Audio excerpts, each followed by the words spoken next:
প্রিয় দর্শক আসসালামু আলাইকুম। দর্শক, গ্রামের বাড়ির পুকুর। ওই পাখিটা কে রে? বাড়িতে পানির গিয়েছিলাম। ভিতরে ডুব পারতেছে। গ্রামের পুকুরে মাছ ছেড়েছি। ডট দিন ধরে খারাপ হয় নাই। তো জেলেদের দিয়ে মামা টানা হচ্ছে। দেখবো মাছ আসলে কেমন বড় হয়েছে, কতটুকু ছাড়লেও কি। আছে দেখা যাবে না। ওই যে আর আপনাদের হ্যাঁ, দেখানোর চেষ্টা করতেছি। নিজে আনন্দ উপভোগ করবো একা, সেটা কি হয় আপনাদের না নিয়ে। তো আমার সঙ্গে সঙ্গে আপনাদেরও আনন্দ উপভোগ করার জন্য ভিডিওটা করা হলো।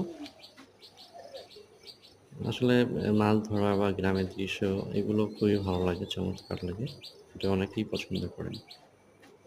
তো যাই পুকুরের হোক, দেখতে চারপাশে থাকুন, ময়লা জমে গেছে। ভালো থাকবেন। বাই।